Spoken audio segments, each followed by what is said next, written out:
Chelamattom Sreekrishnaswamy Devaswom trust സ്ഥാപക president വി.എൻ. Narayana നമ്പൂതിരിയുടെ സ്മരണാർത്ഥം trust ഏർപ്പെടുത്തിയ രണ്ടാമത് ചേലാമറ്റത്തപ്പൻ പുരസ്കാരം സോപാന സംഗീതജ്ഞൻ ഊരമന രാജേന്ദ്രമാരാർക്ക് സമ്മാനിച്ചു. 50,001 രൂപയും പ്രശസ്തിപത്രവും ഫലകവും ഉൾപ്പെടുന്ന പുരസ്കാരം ക്ഷേത്രത്തിൽ നടന്ന ചടങ്ങിൽ വെച്ച ഗായിക വൈക്കം വിജയലക്ഷ്മി കൈമാറി. രാജേന്ദ്രമാരാർ സാറിന് അവാർഡ് ലഭിച്ചതിൽ എല്ലാവിധ അഭിനന്ദനങ്ങളും ആശംസകളും നേരുന്നു.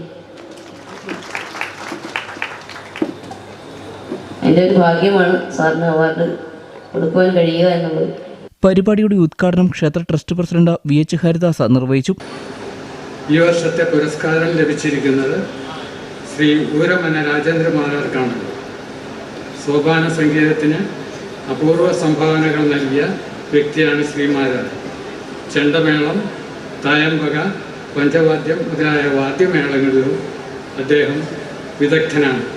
ഈ പുരസ്കാരത്തിൽ അനുമോദിക്കുന്നതിനോടൊപ്പം കലാരംഗത്തും ജീവിതത്തിലും ഇനിയും എല്ലാ ഐശ്വര്യങ്ങളും അദ്ദേഹത്തിന് ഉണ്ടാകട്ടെ എന്ന് പ്രാർത്ഥിക്കുകയും ചെയ്യുന്നു.